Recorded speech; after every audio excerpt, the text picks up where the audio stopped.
था। इस आज आज ही के दिन सन 1975 में देश में आपातकाल लागू हुआ था। आप सभी का बहुत-बहुत स्वागत है हमारे इस चैनल में। और मैं आज 26 जून आपातकाल के संबंध में कुछ चर्चा करूँगा। ऐसे महानुभाव से जो कि राष्ट्रीय स्वयंसेवक संघ के एक बहुत ही वरिष्ठ कार्यकर्ता रहे हैं और जन्म से आजीवन इन्होंने जो है अभी भी संघ के कार्यक्रमों में इनकी रुचि रहती है। यह एक लंबे समय तक इन्होंने राष्ट्रीय स्वयंसेवक संघ में अपना समय दिया है और आपातकाल के समय में राष्ट्रीय स्वयंसेवक संघ की क्या भूमिका थी, क्या राष्ट्रीय स्वयंसेवक संघ किन चुनौतियों से गुजरा, उनका क्या अनुभव रहा, इस अनुभव पे हम बात करेंगे। पहले मैं परिचय कराना चाहूँगा। आप श्रीमान सुरेंद्र बरनवाल जी हैं और सेवानिवृत्त हैं, वाणिज्य के प्रवक्ता रहे हैं, ओबरा इंटर कॉलेज में इनका अध्यापन रहा है और राष्ट्रीय स्वयंसेवक संघ में भी एक महत्वपूर्ण भूमिका में हमेशा रहे हैं। बहुत से स्वयंसेवक तैयार किए और बहुत से लोगों को प्रेरणा दिया। आखिरी जो इनका दायित्व रहा है विभाग बौद्धिक प्रमुख का रहा है और भी बहुत से जो संघ के राष्ट्रीय स्वयंसेवक संघ के इनके अनुभव हैं उस संबंध में हम बात करेंगे। मैं स्वागत करता हूं अपने इस चैनल में और आगे हम अपनी चर्चा को बढ़ाते हैं। आप सर ये बताइए कि कैसे मतलब ये इमरजेंसी की मंशा किस तरीके से ये इंदिरा गांधी की सामने आई और क्या कारण थे और उस दौर में क्या-क्या मतलब किन-किन परिस्थितियों से देश के नागरिक गुजरे, उनका किस तरीके से दमन हुआ और किन-किन चुनौतियों से पूरा देश गुजरा। आज बहुत महत्वपूर्ण दिन है, इसको लोकतंत्र के इतिहास में धब्बे और काले धब्बे के रूप में मतलब लोग याद करते हैं। इसकी शुरुआत 1971 लोकसभा निर्वाचन के दौरान ही हो गई थी। उस चुनाव के दौरान इंदिरा गांधी के जो निजी सचिव थे उन्होंने अपने हाथ से पैसा और कंबल बांटा था और सरकारी कर्मचारी होने के नाते यह एक भ्रष्टाचार के अंतर्गत आता है। और यह बात जब अखबारों में छपी तो इसको राजनारायण जी को बताया गया। अच्छा। एक वकीलों का ग्रुप था, ज्ञानचंद द्विवेदी और शांति भूषण, ऐसे 4-5 वकीलों का एक ग्रुप था और उस ग्रुप ने राजनारायण जी से संपर्क किया कि इस पर याचिका दाखिल हो सकती है और भ्रष्टाचार के अंतर्गत इंदिरा गांधी का चुनाव रद्द हो सकता है। एक रिट दाखिल कर दी गई और जब रिट दाखिल हो गई तो वह रिट जो है एक्सेप्ट हो गई और रिट एक्सेप्ट होने के बाद उस पर मुकदमा चलने लगा, सुनवाई चलने लगी। जब सुनवाई चलने लगी तो संजोग से वह केस जगमोहन लाल सिन्हा के पास पहुंच गया। ये 1971 का चुनाव था। 71 का चुनाव था और 71 का चुनाव जो है ये मतलब 75 के आसपास इमरजेंसी लगी। हाँ। अच्छा।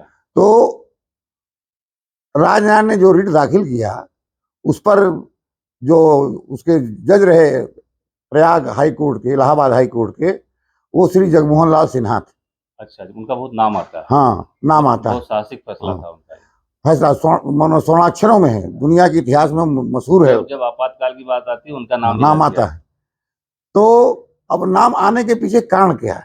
नाम आने के पीछे कारण ये है कि इंदिरा गांधी ने उस जज को भी खरीदने का कोशिश की और धमकाने की कोशिश की थी। अच्छा। उनके अधिवक्ता काल में उनके वरिष्ठ जो अधिवक्ता थे वो श्री DS माथुर थे, वो सुप्रीम कोर्ट में जज थे।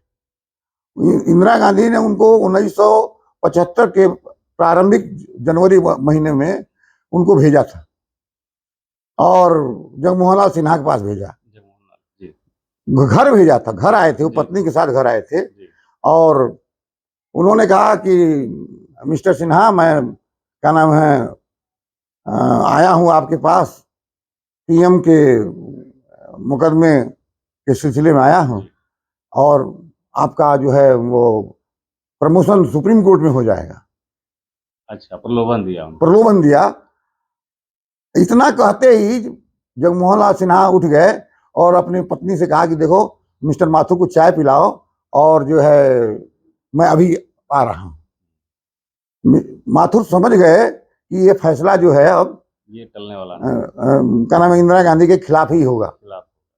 और उन्होंने इसकी सूचना जाकर के इंदिरा गांधी को दी। अच्छा। इंदिरा गांधी को सूचना दिया। बाद में इंदिरा गांधी ने उनको फिजिकली भी धमकाया, धमकी डलवाया। भय और प्रलोभन दोनों, प्रलोभन के साथ साथ भय भी, भयभीत करने के लिए प्रयास किया। और लेकिन उन प्रलोभन में टूटे और न भय से टूटे, धमकी से टूटे। और उनका फैसला 12 जून को आ गया। ये जो प्रकरण है, ज्ञानचंद द्विवेदी क्योंकि बराबर जगमोहन लाल सिन्हा के संपर्क में रहते थे, जो ही ये धमकी मिली उनको, जगमोहन लाल सिन्हा को, उनकी बाउंड्री की दीवार जो 8 फीट की थी वो 16 फीट की हो गई। अच्छा।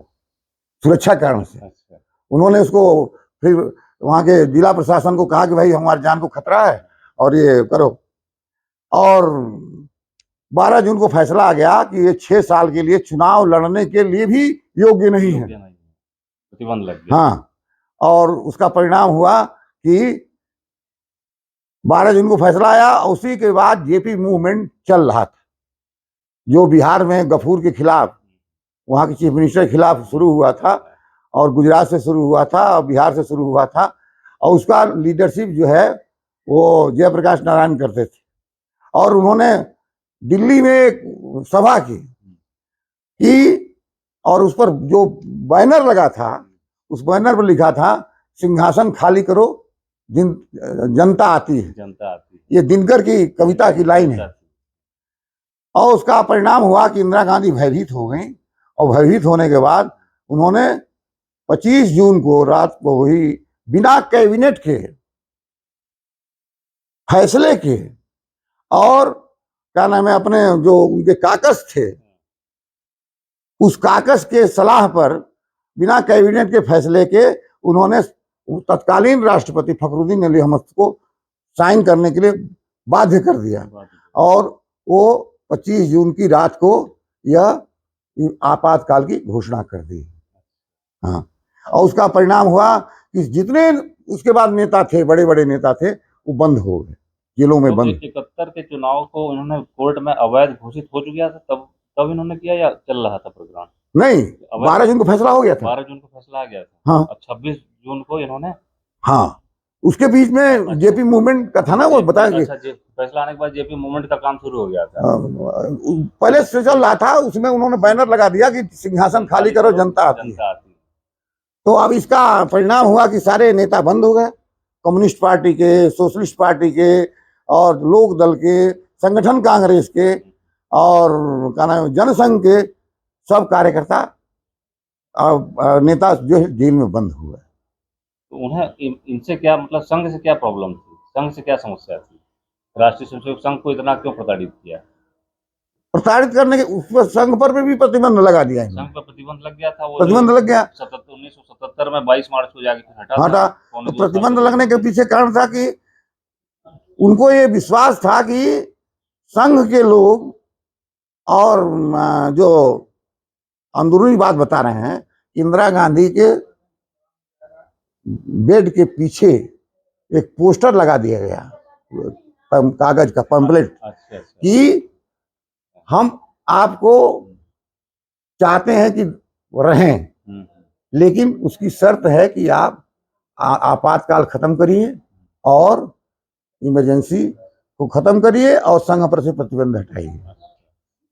समझ नहीं? तो वो भयभीत हो गई, और भयभीत हो गई। उसके बाद जब माना नहीं उन्होंने, तब संघ ने सत्याग्रह अभियान चलाया। उसी सत्याग्रह में, क्योंकि देखा कि सारे जो नेता हैं जेलों में हैं, अब कोई नेतृत्व करने वाला नहीं है। तो नेतृत्व करने वाला नहीं, तो पता चला कि इमरजेंसी में सब जगह शांति, और उन्होंने इसको प्रसारित किया कि देखिए इन नेताओं के कारण उपद्रव था। और उस समय बल्कि 76 में तो उन्होंने पहली बार देश में धर्मनिरपेक्षता और समाजवाद संविधान में नहीं था, लेकिन 1976 में उन्होंने उसको संविधान में घुसेड़ा, घुसेड़ दिया, आपातकाल के दौरान, अभी तक वो चल रहा है और चल रहा है।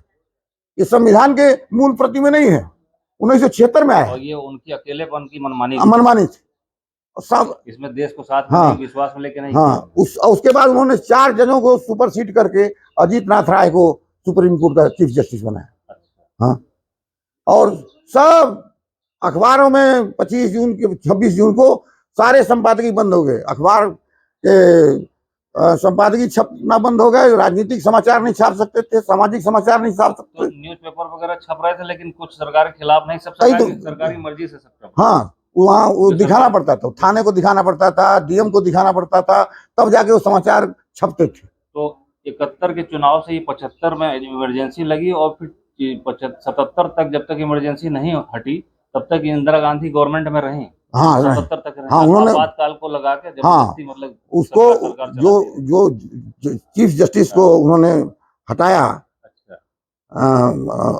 5 जजों को मुक्त करके, सीनियरिटी को लांघ करके, वरिष्ठता को लांघ करके जो चीफ जस्टिस बनाया, उसके बाद ये फैसला आ गया कि नहीं, ये रह सकती हैं, और ये क्या नाम है, सुप्रीम कोर्ट का ये आदेश है, ये रह सकती है। अच्छा, मनमानी फैसला कराया उस चीफ जस्टिस के द्वारा। अच्छा, हाई कोर्ट से जबकि अवैध हो गई, हाई कोर्ट से अवैध हो गया। और उसका दुष्परिणाम ये हुआ कि संविधान में सारे फंडामेंटल राइट समाप्त हो गए, प्रेस की आजादी खत्म हो गई, संविधान नष्ट हो गया, संसद की कार्रवाई नष्ट हो गई, समझ गए नहीं? तो संविधान खत्म, संसद भी खत्म, और प्रेस भी खत्म, एक तरह से लोकतंत्र की हत्या हो गई। ये लोकतंत्र के इतिहास में सबसे बड़ा कलंक है। और जबकि देश आजाद हुए, हमारे ख्याल से 47 में देश आजाद हुआ था, 75, ये 28 साल हुआ था, 27-28 साल हुए, 28 साल हुआ था। इतने बड़े स्वाधीनता संघर्ष के बाद भारत फिर एक नई चुनौती में आगे मतलब धंस गया। तो वो भी सिर्फ इंदिरा गांधी की मनमानी की वजह से। तो जब सत्याग्रह संघ ने शुरू किया, सत्याग्रह का परिणाम हुआ कि 1.25 लाख लोग करीब जेल में हो गए, 1,25,000 लोग। ये सत्याग्रह में ये मतलब जेल, स्वयं जेल में गए लोग? हाँ, सत्याग्रह करके जेल में गए। सच कहना अगर बगावत है तो समझो हम भी बागी, ये नारा लगता था। 1942 के स्वाधीनता आंदोलन में जो गांधी जी ने करो और मरो का नारा दिया था, उसमें सिर्फ 40,000 लोग जेल में गए थे, बस समझिए। और इस स्वतंत्रता की दूसरी लड़ाई में, जो लोकतंत्र के नाम पर लड़ी गई स्वतंत्रता की लड़ाई थी, इसमें 1,25,000 लोग जेल में थे। और उसमें अत्याचार कितना हुआ? बरेली का रमेश आनंद था, उसके 20 नाखून उखाड़ दिए गए। प्रचारक का पता बताओ। अच्छा, प्रचारक कहाँ रहता है? जब जिला प्रचारक बैठा हुआ था उसकी दुकान पर, उसके 20 नाखून उखाड़ लिए गए, लेकिन उसने बताया नहीं। लोगों उसको धमकी दी जाती थी, नसबंदी, पुरुष की नसबंदी, स्त्री की नसबंदी होती थी। मतलब क्रूरता इस हद तक थी कि जो है किसी भी तरीके से जो है विरोधियों को बस कोई प्रताड़ित करो। अरे एक थे गोरखपुर विश्वविद्यालय के रघुवीर सिंह थे, जब उनसे आकाशवाणी के लोगों ने कहा भाई आप एक अपना वो दे दीजिए, वार्ता दे दीजिए, उन्होंने कहा अरे भाई देखो, हमसे वार्ता मत करवाओ, कुछ निकल जाएगा तो हमको जेल में डालना पड़ेगा। एक डॉक्टर करुणेश शुक्ल थे, वो संस्कृत के रीडर थे, और चाय की दुकान पर बहस हो रही थी, और उस दुकान पर बहस होने के बाद वहां और लोग तो चले गए, लेकिन वो बैठे रह गए। तब तो पुलिस आ गई, और पुलिस आ गई, कहा कि भाई तो आप जो है इंदिरा गांधी गाली दे रहे थे। अच्छा। और उनको जो रीडर थे, पुलिस वाले नहीं समझ पाए कि रीडर है कि लीडर है, और पुलिस ने उनको मीसाम बंद कर दिया उठा करके। अच्छा। कि तुम ही लीडर हो, तुम पकड़े गए हो, और तुमको मीसाम भेजिए, और उनका आउट ऑफ डिस्ट्रिक्ट ट्रांसफर हो गया, डॉक्टर वो करुणेश शुक्ल। इस तरह से, और ये रहा करीब 22-23 महीने तक, ये क्या नाम है, घोर अत्याचार, घनघोर अत्याचार। संघ के स्वयंसेवक मतलब खोज खोज के, चुन चुन के जो है जेलों में भर दिए गए। संघ के स्वयंसेवक तो सत्याग्रह किया, और संघ में प्रतिबंध भी लग गया था उसी बीच। प्रतिबंध इसी सत्याग्रह ये आप 4 जुलाई 1975 में जो है ये संघ पे प्रतिबंध भी लग गया। हाँ, लग गया। और 26 जून को आपातकाल लगा था। हाँ, यानी इनका टारगेट संघ था, बहुत संघ था, मतलब सबसे बड़ा टारगेट था। हाँ हाँ। तो पूरे देश में कैसा माहौल था उस समय? पूरे देश में तो क्या छात्र आंदोलन वगैरह विश्वविद्यालय वगैरह में सब विश्वविद्यालय तो मुर्दा हो गए थे। अच्छा, तभी तो कहा गया, हमसे तो यही कहा गया कि भाई विश्वविद्यालय मुर्दा हो गया है, कोई आंदोलन नहीं हो रहा है, आप विश्वविद्यालय से सत्याग्रह करो। तो हम लोगों ने 3-4 लोग थे, हम लोग, एक आदमी बाद में बच गया, 4 लोग थे, हम थे और ज्ञानेंद्र कुमार श्रीवास्तव थे और हेमंत कुमार सिंह थे हांगकांग में। तो अब ये है कि ये चारों लोग हम जब विश्वविद्यालय में अपार समर्थन करीस डाल दी।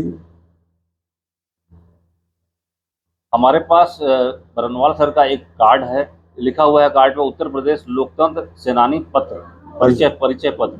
इस कार्ड को आप देख सकते हैं, उत्तर प्रदेश सरकार द्वारा है, यह सम्मानित है। यह कार्ड अपने आप में इस बात का सिर्फ प्रूफ ही नहीं है, उस घटना की याद भी दिलाता है। यह कार्ड उत्तर प्रदेश सरकार द्वारा जारी किया गया है। इस कार्ड को आप देख सकते हैं।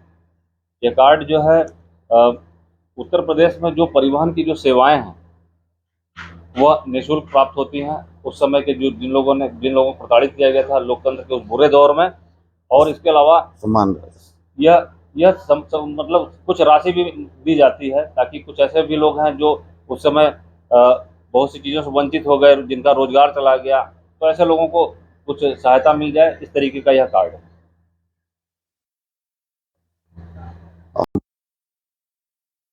संघ पे जब प्रतिबंध लगा तो मतलब सरसंघ चालक के बारे में आप बताएं कि कौन था? बाला साहब देवरस, वो भी जेल में थे, पूना जेल में थे, एरोदा जेल में। हाँ, तो जो संघ के स्वयंसेवक और जो बड़े पदाधिकारी जेल में बंद थे, तो उनका जेल का जीवन कैसा चल रहा था?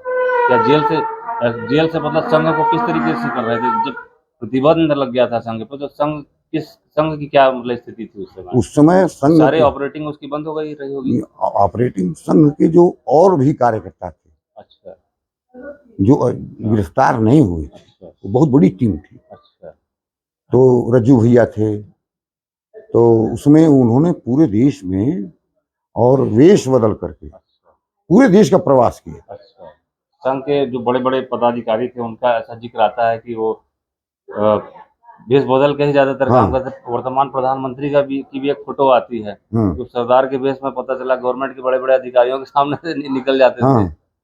और उसमें जो हमको प्रेरित किए ठाकुर राजनीत सिंह, तो वो एकदम दाढ़ी बढ़ाए हुए थे, अच्छा, और लुंगी पहने हुए थे, उनको कोई पहचान नहीं सकता कि ठाकुर राजनीत सिंह है। अच्छा, उन्होंने हमको कहा कि भाई सत्याग्रह करना है, विश्वविद्यालय मुर्दा हो गया है, प्रोफेसर सब डर गए हैं। तो जब प्रोफेसर डर गए, संपादक डर गए, वकील डर गए, IAS IPS डर गए थे, हमसे जब पूछताछ हुई तो उस समय IPS थे एक सज्जन, कहा कि भाई तुम इंदिरा गांधी जिंदाबाद कहते हो, भारत माता मुर्दा जिंदाबाद कहते हो, इंदिरा गांधी मुर्दाबाद कहते हो। हम कहे देखो भाई साफ बात है, भारत माता जिंदाबाद होगा और इंदिरा गांधी मुर्दाबाद होगा, और इस कहने पर यदि आप हमको फांसी देना चाहते हो आप दे सकते हो, हम उससे तनको हम पीछे नहीं हटेंगे। तो उस समय का जो आंदोलन था आपातकाल के समय, ज्यादातर जिक्र आता है जयप्रकाश नारायण का, तो क्या वो आंदोलन के मुख्य मतलब उस समय नायक थे?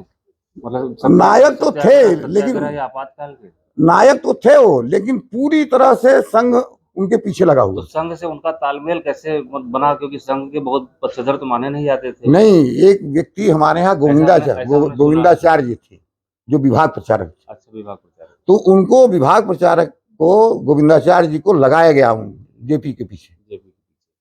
तो उसका प्रभाव इतना पड़ा, हालांकि गोविंदाचार्य जी भी अरेस्ट नहीं हुए। जब पुलिस पहुंची तो उनका रंग काला था, एकदम इतना काला था कि जब पुलिस पहुंची तो गोविंदाचार्य जी से पूछा कौन हो तुम, तो कहा साहब हम रिक्शा वाले हैं। अच्छा, रिक्शा। और वो बच के निकल गए। अच्छा, हाँ। और उनको पुलिस पकड़ नहीं पाई। तो संघ के जितने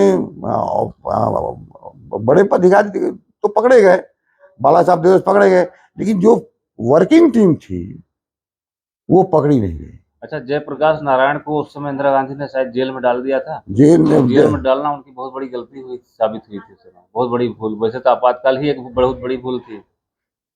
जयप्रकाश नारायण के पीछे संघ था, संघ था, इसलिए उन्होंने संघ को छेड़कर भूल किया, अच्छा, मतलब संघ पर प्रतिबंध लगा के भूल किया। इनडायरेक्टली इंदिरा गांधी जी ने जो संघ पर प्रतिबंध लगाया, उससे एक दूसरी शक्ति पीछे पड़ गई उनकी। हाँ, बहुत बड़ी शक्ति, बहुत बड़ी शक्ति। और उन्हें अंदाजा नहीं था कि इतनी बड़ी शक्ति उनका क्या क्या कर देगी। हाँ, उनको अंदाजा नहीं था। अच्छा, फिर आपातकाल के जस्ट बाद कैसा मतलब राजनीतिक माहौल था? अब क्या मतलब इंदिरा गांधी चुनाव कैसे, मतलब कैसे वो सहमत हुई कि आपातकाल बंद हो, फिर सामान्य चुनाव हो? चूंकि अखबारों में उनके पक्ष में ही समाचार जाता था। अच्छा, इंटेलिजेंस ने भी उनके पक्ष में ही समाचार दिया, वो उनके फेवर में ही दे दिया कि आप चुनाव जीत जाएंगे, इसलिए। और संघ का दबाव था।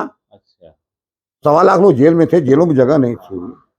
तो उसका परिणाम ये हुआ कि इंदिरा गांधी ने तुरंत क्या नाम है, चुनाव की घोषणा किया। उसके बाद संघ से प्रतिबंध हटाया, और उसके बाद जो है वो चुनाव हार भी गई। उनको अंदाजा रहा होगा कि हम जीते, और यूपी में तो करीब करीब सब सीटें हार गई। बहुत बुरी हार हुई। हाँ, सबसे बड़ी हार यूपी में हुई, बिहार में हुई। तो उस समय फिर वो सरकार किसकी बनी, कैसी सरकार बनी? उसमें सरकार बनी, उसमें सबसे बड़ा भागीदार जनसंघ था, जिसकी सबसे अधिक सीटें आई थी। अच्छा, और सरकार बनी, और मोरारजी भाई देसाई और उसके प्रधानमंत्री बने, और अटल जी थे उस समय विदेश मंत्री थे। अच्छा, ये मतलब जनसंघ के प्रमुख नेता कौन कौन थे उस समय जो सरकार की भूमिका में थे? अब उसमें थे नानाजी देशमुख, तो सरकार में नहीं रहे हो, लेकिन संगठन मंत्री के नाते वो रहे हो। और अटल जी थे, आडवाणी जी थे, सुंदर सिंह भंडारी थे, ये लोग सब थे। ये सब जनसंघ के नेता थे जो हाँ, उस समय की बनी हुई सरकार में हाँ, विभिन्न भूमिकाओं में। हाँ, हाँ, संघ से ही निकले हुए, संघ के ये क्या नाम है, अटल जी भी रहे, अटल जी, संघ के वो आडवाणी जी भी थे। उसमें संघ ने और संपर्क में जो लोग आए, कुछ समाजवादी आ गए। समाजवादी आ गए। तो जो जो अच्छे समाजवादी थे, जो ईमानदार समाजवादी थे, समाजवादियों में 2 तबका, एक भ्रष्ट समाजवादी, भ्रष्ट है, एक ईमानदार समाजवादी। ईमानदार समाजवादी तो वो संघ और जनसंघ से जुड़ गए, और जो भ्रष्ट समाजवादी थे, अवसरवादी थे, वो जो है वो दूसरी पार्टियों में चले। और उसमें लोक दल भी था। चरण सिंह जो है, खाली इंदिरा गांधी ने गुलदस्ता भेंट कर दिया जब बाद में चुनाव गृह मंत्री थे। और चरण इंदिरा सिंह, गांधी पे कोई सजा तय नहीं हुई, जैसे कि मतलब नहीं, शाह आयोग बना था, लेकिन शाह आयोग इतना लंबा खिंच गया, इंदिरा गांधी की सजा नहीं हुई। सजा नहीं हो पाई।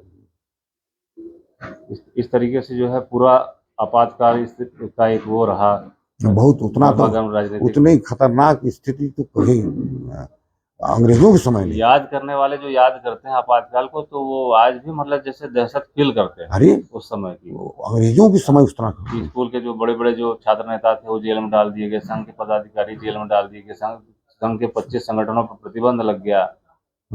आज जैसा कि आज 26 जून है, और पूरे देश में आप मीडिया के माध्यम से सुन रहे होंगे कि जगह जगह लोग आपातकाल का जिक्र कर रहे हैं, और कांग्रेस को इसके लिए जिम्मेदार मानते हैं। हाँ, अरे ये बड़ी शर्मनाक बात तो ये है कि जो लालू प्रसाद 23 महीना जेल में रहा, नीतीश कुमार 22 महीना जेल में रहा, ये सब जो है आज कांग्रेस की चरण वंदना कर रहे हैं, लालू की राहुल गांधी की चरण वंदना कर रहे हैं। वही कांग्रेस जिसने जो है लोकतंत्र का गला घोटा, गला घोटाल कलंक है। और ये आज लोकतंत्र की बात करते हैं, संविधान की बात, जब संविधान उसमें बिल्कुल खत्म था, लोकतंत्र खत्म था, प्रेस खत्म थी, और आज ये बात करते हैं लोकतंत्र की, संविधान की, प्रेस की बात करते हैं। मुसलमानों पर सबसे ज्यादा वहां पर वो जामा मस्जिद एरिया में सामूहिक कहा जा पिटाई हुई थी। अच्छा। संजय गांधी ने और सामूहिक पिटाई करवाया था, जबरदस्ती नसबंदी कराया था। अच्छा। हाँ, तो ये सब आपातकाल में, नसबंदी का काम भी आपातकाल में हुआ था। खूब हुआ, कष्ट खूब हुआ। हाँ, खूब हुआ। तो ये सब बहुत सी बातें रही। हमने जो है आपातकाल के दौर को जिसने बहुत ही करीब से देखा है, ऐसे बरनवाल सर हमारे सामने बैठे हुए हैं, तो इन्होंने बहुत सी बातें बताई आपातकाल से संबंधित। आज आप न्यूज़पेपर में भी पढ़ रहे होंगे, भारत एक ऐसा देश है जो विश्व में लोकतंत्र, अन्य देश भारत से लोकतंत्र सीखते हैं, और सीखते ही नहीं है लोकतंत्र। वर्तमान राजनीति में लोकतंत्र नया शब्द होगा, लेकिन भारत की जो प्रणाली रही है, जो प्राचीन प्रणाली रही है शासन व्यवस्था, जिसे राज व्यवस्था भी आप कहते हैं, वो गणतंत्र के नाम से, उस समय भी गणतंत्र है। लोकतंत्र और गणतंत्र मतलब ये रग रग में था भारत हाँ। के, कोई नई बात नहीं है। आज हमें लोग लोकतंत्र सिखाते हैं, ऐसी कोई नई बात नहीं है। फिर भी लोकतंत्र हमारा दिन पर दिन मजबूत हो रहा है। मीडिया को अभिव्यक्ति की असीमित आज़ादी मिली हुई है, जिसका दुरुपयोग भी होता है, लोकतंत्र के भी खिलाफ होता है। तो आज आप बहुत सी चीज़ों को पढ़ रहे होंगे न्यूज़पेपर में। आप इस आपातकाल को क्या समझते हैं? आज की पीढ़ी के लोग अगर इस वीडियो को देख रहे होंगे तो आप इस आपातकाल को क्या समझते हैं, क्या पढ़े हैं? इससे संबंधित आपके पास कोई विचार हो तो आप हमसे साझा कर सकते हैं। और यह दिन जरूर आप याद रखें, 26 जून 1975 को देश में आपातकाल लागू हुआ था। हम एक विश्व के बहुत बड़े लोकतंत्र हैं। ऐसी स्थिति हमारे देश में दोबारा ना आए, क्योंकि सिचुएशन ऐसी बनती रहती है। और इस कह सकते हैं इस क्रूर सत्ता के इस क्रूर अधिकार का प्रयोग ना हो, और दुरुपयोग तो हमने देखा है। तो हमारा भी यह वीडियो कैसा लगा, इस संबंध में आप हमें कमेंट बॉक्स में ज़रूर कुछ न कुछ लिखिएगा। फिर मिलते हैं कुछ ऐसी जानकारियों के साथ। तब तक के लिए धन्यवाद, नमस्कार, वंदे मातरम।